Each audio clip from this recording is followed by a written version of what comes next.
Welcome to Growthcast, Insights for B2B leaders, where we uncover the strategies, stories, and solutions driving business growth. I'm your host, Alex, and in each episode, we'll be discussing with experts, sales individuals, and CEOs to explore how to scale, innovate, and lead your business in today's competitive landscape.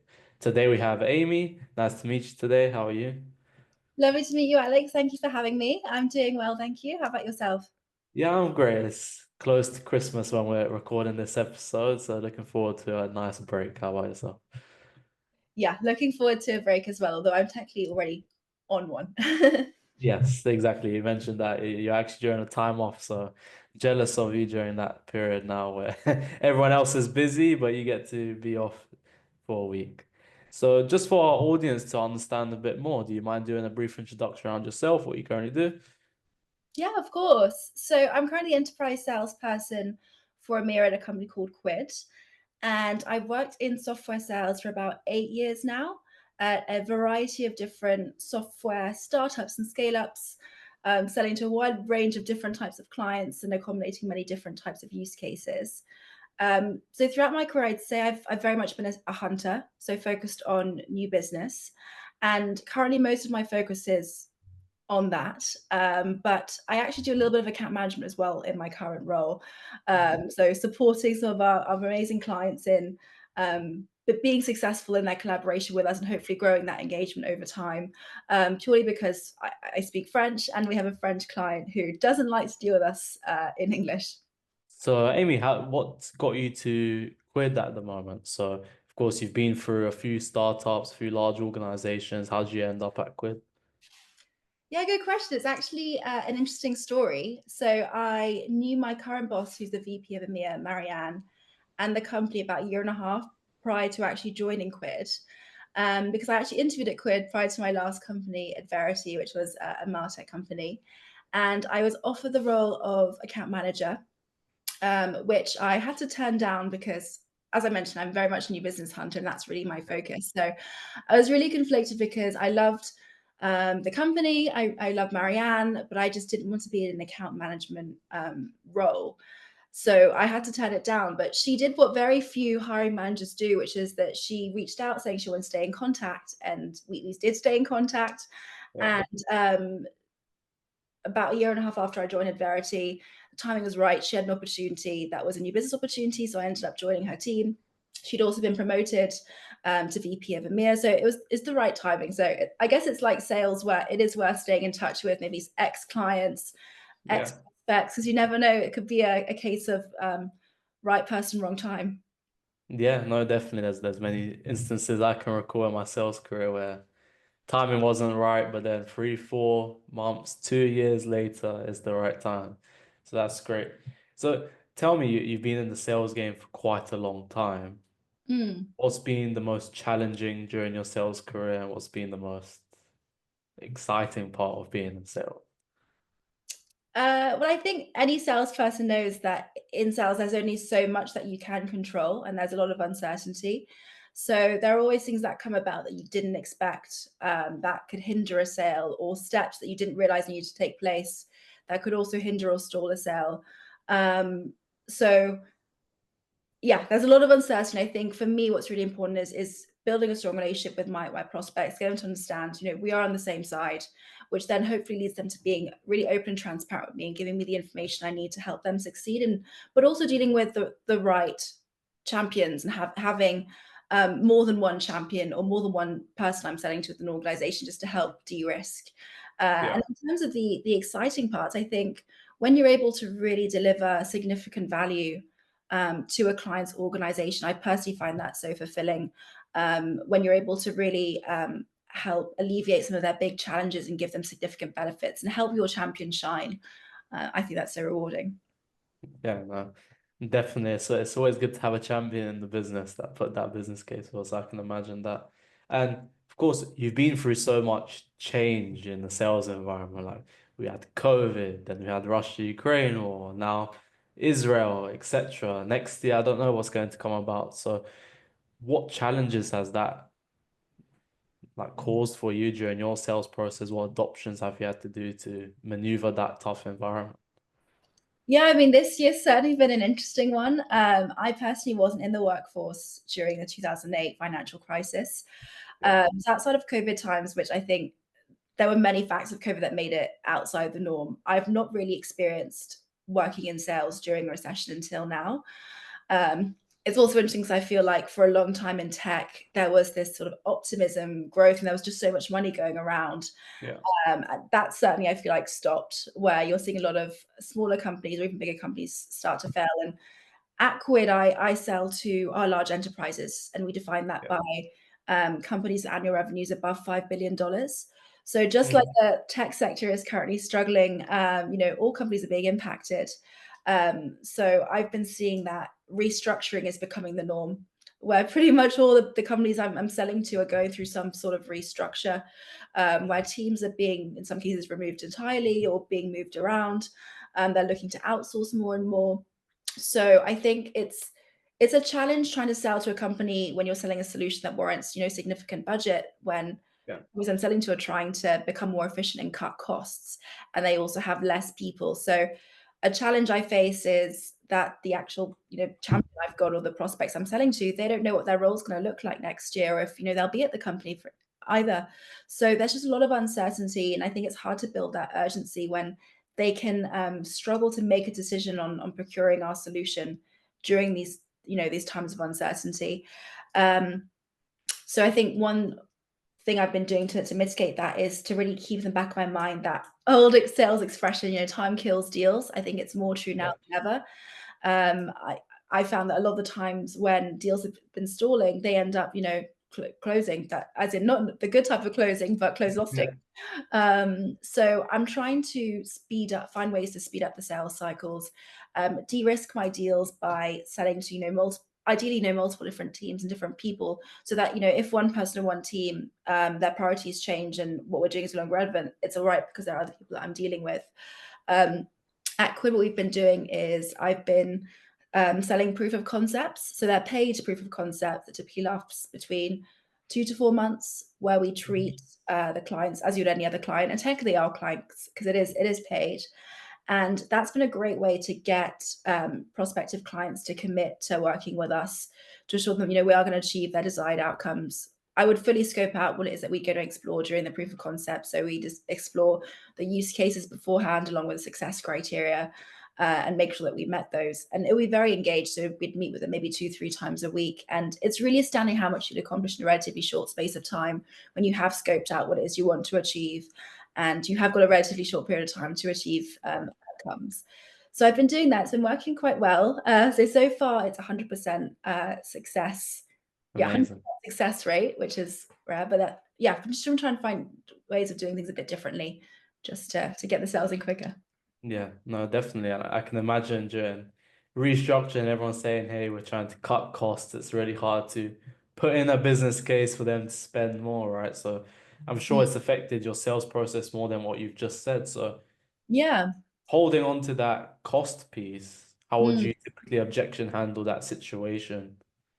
Well, I think it's a matter of return investment. Anything's too expensive if you don't see the value in it.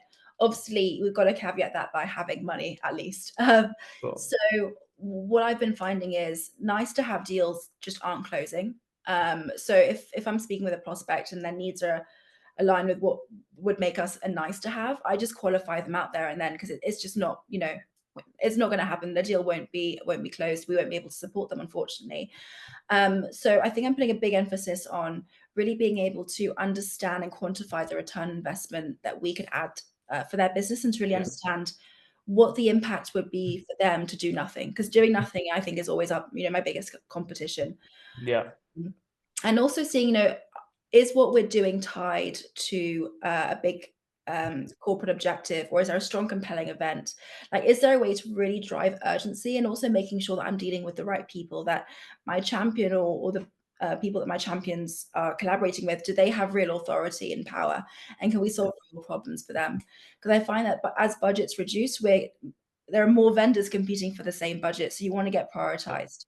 So yeah, I've been doing a lot of yeah. work really being able to quantify the return on investment and ensure that what we're doing is really a need to have. Yeah, no, definitely. what's kind of the process of qualifying out? Do you have any line of questioning that our viewers could potentially include into their own sales processes?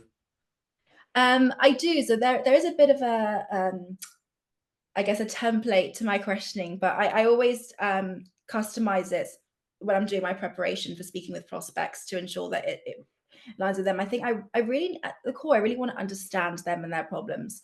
So I want to understand what they're looking to achieve. Like, do they have any specific targets or objectives they're working towards? How are they performing against them? How do they measure their success? How do they know that they've been successful in their role? Um, Hmm. Asking around who they collaborate with, what outcomes of their efforts look like. So, for example, if they're conducting market research, what does the output report look like? What actions need to be made from it? Finding out a lot about their current, what we'd say, like their current workflow. So, what systems that they currently got in place to get to their objectives and their desired outcomes, and then really understanding their pain points and um, really being able to quantify those as well, and knowing, okay, well, when does this need to be resolved by? So I know those aren't specific questions, but questions around those key points, I think I tend to ask in pretty much all of Yeah. my calls. Yeah, no, definitely. That makes complete sense. And regarding of course, you're driving that pain. You mentioned ROI. How do you connect the two together to really drive it home to a sale? Is it more of a like cost of inaction questions? What's your process in regards to hitting that home run?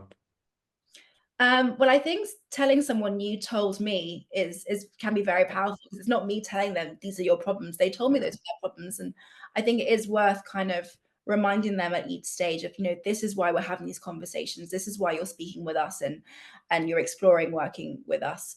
Um, so I think I like to remind them, but I think also it's important to make it easy for a buyer to buy. So rather Yeah. than leaving up to them to connect the dots of, okay, well, your solution does this and I'm looking to do this and I guess it can help me achieve that goal in this way, of me really kind of making it quite clear to them of these are the outcomes you're going to get through a partnership with Yeah. us, and these are problems going to resolve based on what they told us. So really outlining it very clearly and presenting it back to them, I think works quite Yeah. well.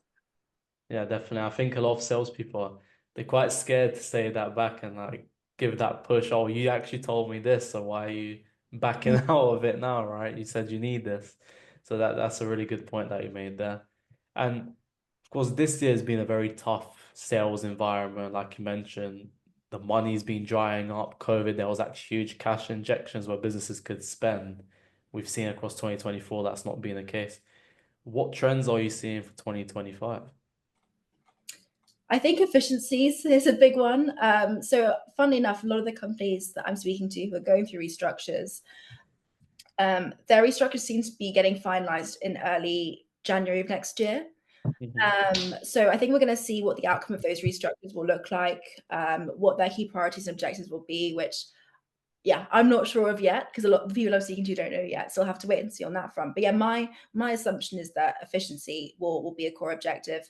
So efficiency in terms of having less people accomplishing more, which sounds nuts. But also in efficiencies in terms of how those people are going to be achieving their goals. Um, so yeah, I think technology actually could play a really key part in that through automation, for example, so that rather than spending a lot of time on menial tasks, people could be focusing on what interests them most and leave the rest to technology. Yeah, definitely. And before this podcast, we discussed briefly about internal meetings and probably reducing them so you actually have more time to sell, right? So I'm sure sales managers should be looking at that to increase efficiency Yeah, across their team. Can probably get another 25% of their time back to do some for selling. sure, easily. Yeah, definitely. Perfect. Well, regarding then challenges for 2025, how are you feeling about that? um, at this stage, I'm not sure. I feel like it's going to be a lot of the same because a lot of the challenges that I mentioned, I started seeing, I'd say, 6 months into 2024. So I Mm. feel like those will probably continue. Um, Another challenge that I wanted to bring up is, and it might be a bit more, I guess, quid specific, is with a reduction in teams, there's less people that can use platforms and get value out of them. And that's been Yeah. a challenge that we faced at Quid for a while. So I guess for context, at Quid, we enable our clients to understand the world that we live in. So to capitalize on Yeah. market opportunities, so finding relevant consumer market trends that they could monetize and make the most of. We enable our clients to keep track of their brand health, how they're being perceived, and also to surface potential, I guess, risks to their business and servicing relevant consumer market insights. But the challenge has been that historically an analyst would be needed to be dedicated to spending a lot of time in the platform, building out the research topics, conducting the research before you actually get to actioning the outputs. And analyst teams were one of the first teams to go, unfortunately, with a lot of these restructures. And so I actually had to walk away from quite a few deals because they had very relevant use case to what we do, and the outcomes that we could deliver were very relevant, but they didn't have anyone who could actually use the platform. So we had a new CEO join who set a new vision where we're much more focused on outcomes. So rather than being a software as a SaaS company, we're service as I always get it confused, service as a software company.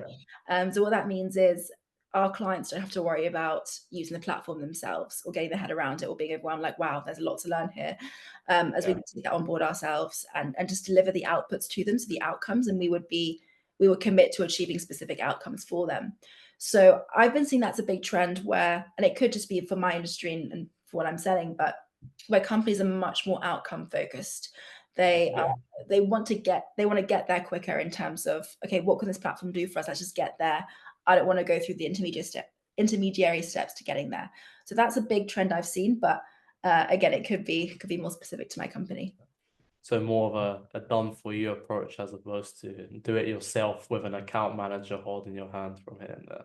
Exactly. I've noticed that over the last few months, one of my biggest competition outside of doing nothing has actually been agencies, where Yeah. historically what we did we're playing in very different lanes, whereas now with reduced teams, companies are looking to outsource more and more, and they'd rather just go to an agency, especially with the reduced headcount that they've got. Yeah, definitely. Especially in the UK with the increase in national insurance now, it's becoming cheaper to have an agency do the work and on a contract as opposed to having full-time employees. So I can assume that can be a challenge across 2025, but it's a good thing you're selling across Europe, right? Yes, yes, exactly. Great. And that's probably another challenge for you potentially is selling into different cultures. How have you managed that across the years? It's a good question. So I actually used to sell to the Middle East as well, so as part of EMEA. Now I don't. One of my colleagues, she's quite well versed in the Middle Eastern region, and I personally haven't really had much success in that region. Um, I think with a lot of the European countries I sell to, they tend to, and again, I'm generalizing, they tend to be right following my process. If they're a real prospective client, they're fine following my process. And what I mean by that is that I need to do a lot of discovery. I want to really understand what they do. And we actually go through, I believe it's a qualification call, a discovery call, and then a technical discovery call before giving them a demonstration of the platform. So what I do sometimes I send like a can demonstration, but they wouldn't be getting a tailored demonstration up until that stage. Yeah. And so obviously there are some prospects who they just want to see the platform straight away. But most of the real prospects are fine, kind of waiting. They understand the process. But yeah, I did find that with that region, they just wanted to see what we had straight away and didn't want to Yeah. answer a lot of my questions. So yeah, my colleague took on that region, which I was fine with because I just wasn't having any success there. Um, Across Europe, though, I've not noticed any drastic differences. I'd say I primarily sell to UK-based prospects along with Northern Europe. Um, Hmm. I would, yeah, I'd say those are the key companies, and of course, I've got my French client that I work with as well. But yeah, I wouldn't say that I've been hitting at many big sort of cultural roadblocks. Yeah, that's really interesting. When you say Northern Europe, do you mean like Nordics or is Germany included? Like Germany, the Netherlands, Switzerland. Yeah, so maybe actually it's more Central European rather than Northern. Interesting, interesting. So when I spoke with when I was used to sell to Germany, it was similar to the Middle East. Oh, It'll be really? like a lot more, tell me what do you do, show me it straight away, as opposed to having that slower process where the UK is, but it's more used to it, right? Having Mm. that diagnosis, then maybe giving a tailored demonstration. So it's interesting to hear for you, it's actually not like that for the German market. So It's interesting. I do find that sometimes it can be a fine balance of give and get. Well, Yeah, obviously, if I'm just interrogating a prospective client, no one enjoys that. of I have course. to give them something. But I actually also use it as a bit of a disqualification strategy where it's like, if you've got an illness and you go to the doctor can't prescribe anything until they know what your illness is. And it's the same thing. I've got to diagnose what their problem is to give them the right solution for it. And I Yeah, find that often the prospective clients who are the most reticent to give me information on their needs are the ones that don't actually have a problem or aren't decision maker, because we're not, at my company, we're not the only ones who, ask discovery questions. I think most yeah, sales people hopefully do. And so if you're a seasoned buyer, you've bought before, you know the process. You have to answer questions, and yeah, you're used. Yeah, you know that you've oftentimes they've actually gone through a lot of the sales process themselves prior to speaking with me, and they would have actually themselves answer some of the key questions that I'm going to ask, and they would come to yeah, me with their problems. So yeah, it does happen sometimes, but it's interesting that you noticed it a lot with Germany. yeah. I haven't had it as much. Interesting. No, that's definitely interesting. And last question on my side, because it's a massive topic, especially the last 2 years, is what's your opinion on AI and supporting your sales process? Yeah, well, it's interesting because I feel like artificial intelligence isn't that new. It's been around for quite a while. AI tech companies have been around for quite a while, but I really feel like since ChatGPT was launched or became really public, that it's been such a buzzword where everyone's talking about generative AI and just AI in general. And I do feel like we are in a period of big transformation where the technology is being adopted more and more. So it's interesting because I feel like it's a balance where there are so many potential benefits, but also you have to be cautious and careful of one, making sure that you're not sharing data you shouldn't be sharing with the wrong people, but also that you're performing, I guess, the right actions with AI, and that the results you're getting from it are accurate. Because I guess AI is only as good as the accuracy of its underlying data set. So if it's Yeah, analyzing data that's out of date, wrong, incomplete, the alpha is going to reflect that. So I think I could be applying AI more, but I definitely do apply it in my role quite a bit. So um, in terms of generative AI, Gemini is my solution of choice yeah, from Google. And prior to every discovery call, I would do quite a bit of research on the company and the people I'm speaking to. So researching, what the company does, what products they offer, who they're competing with, recent updates of theirs, what their key priorities are. And then also research the person I speak to. And I feel like Gemini has really helped me speed up that process by, rather than having to trawl through the internet through different websites, yeah, I can just pose a question and get a good answer. Um, I've also been using I love Gong and LinkedIn Sales Navigator. They're two of my, I guess, favorite sales tools. yeah, Um, Gong's always been great in my opinion, but it gets better and better over time. Um, I love the fact that I can be on calls and I always take notes, but I love the fact that it's note taking in the background. So if I miss something, it'll catch it for me, and that then it will summarize, what was discussed and help me with my follow ups, and also give me feedback as to what I could do better, which is great. And then LinkedIn Sales Navigator, I don't think I would be able to prospect effectively without it. One, in terms of like finding the right people to reach out to, but also to know, um, what they care about, and to actually reach out to them as well. I use LinkedIn to reach out to people too. And they've been innovating quite a bit. They have a new functionality, I think it's called Account IQ, where yeah, I think it uses generative AI to summarize like the recent updates of the company, headcount insights, their priorities, their challenges, which is always really good and really yeah, useful. But I do think it is worth being careful with some of these tools. So, for example, I use Gemini a lot for research purposes. And I think it's also great if you've already written something to use it for proofreading or for translations, for example.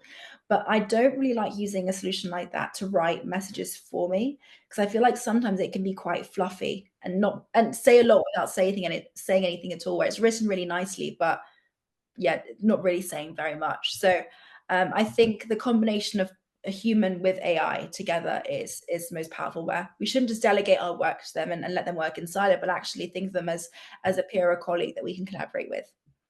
yeah. No, definitely. I completely agree with that. Sometimes it adds random emojis in there you don't want them and stuff. But I think that's also to how well are you prompting the AI in regards to what it's spitting out. But then it's a matter of, do you have the time investment to be given prompts, or do you actually be selling, right? So then you need to make that. sacrifice there. Just a brief one around the Gong aspect, right? You're selling Mm. to $5 billion plus large enterprise accounts. How have you found the prospects' reaction to seeing an AI note taker, right? Some are very privacy conscious, confidentiality, etc. How's been the response to that, or is it becoming a bit more accepted since a lot of salespeople are using them these days? Mm. It's funny because I think back in 2018 is the first time I heard of Gong or used Gong. And back then, I remember actually it was the US sales team where I was working that used Gong because the EMEA team shut it down, saying no, no one will ever accept this. We're not going to use it in EMEA. Yeah. And I had a client of mine who saw Gong on a call that we did with a US team, and he was like, whenever I see Gong, I automatically get off the call. I'm not okay with this. Really anti note takers. Whereas now, very few people ask me to remove Gong. So there are some that don't want to have Gong, and that's completely fine. But most companies actually want to have Gong on the calls because I often will share the recording with them post call and some of the insights. So it's funny how in a few years, from a culture perspective, it's changed so dramatically. Where it went from people being like, "Whoa, what is this? We don't want this on our calls," to now most of our clients are happy having Gong on the calls. Yeah, definitely. I think COVID played into a factor, right? Because a lot of in-person meetings transitioned to online. And it's always better to actually be having a conversation with a person than just taking notes on the side and pausing and saying, okay, 1 second, let me jot this down. For sure, and lots of companies I sell to use Microsoft Copilot, which also has a similar functionality to Gong in that it transcribes. So, and these are some of the biggest companies in the world, and they're using it too. So I think it's just becoming the standard now, where pretty much every company will have some form of note taker on a call. Yeah, I mean, Zoom has the AI companion. So yeah, I think everyone's just using that now for that aspect. So that's Mm. really interesting. And then just the last question regarding salespeople moving forward for 2025. What's your number one piece of advice for them to have a successful year? Ooh, good question.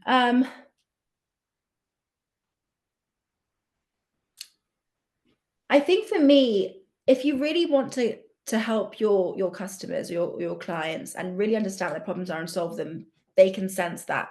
I think there's this expression like commission breath, when a prospective client can just sense that, all you care about is getting the deal in and selling and not really caring about their problems. So, whatever time it is or whatever's going on, I think that always stays true. Especially when it comes to building a strong champion and having someone who really trusts you and believes that you're on the same side and you can really help them. um, I think it is worth being quite agile. I've had to change my strategy a few times this year, given what's been happening in the market. I imagine it'll have to be the same next year, to be honest, given what's going on. So I think just be quite reactive to the market, identify specific patterns. So, for example, is there one key reason why you're losing quite a few deals or why you're having to qualify out? And then say, okay, well, is there something we could do differently to accommodate that? Because that's something we've been doing at Quid, where we've noticed that there are a few challenges that we've been facing on quite a lot of our deals, and so we've had to react accordingly. So I think be agile and just be aware of what's going on. Be quite reflective and see what's working well, what's not working so well, and then react accordingly. Yeah, no, that's amazing advice. I'm definitely sure a few of our viewers will be implementing that across 2025. And last thing, where can our viewers find you, or if they want to contact you, where they do that? Yeah, so I'm on LinkedIn. My name is Amy Taubman. The last name is Taubman. So yeah, would love to connect with you on LinkedIn. Amazing, perfect. I'll also put it in the description so everyone can contact her. But thanks so much for being a guest on our podcast today, Amy, and looking forward to potentially having you on to part two, where we can discuss Yeah. more about sales. And for the audience, see you next time. Thanks so much. Bye.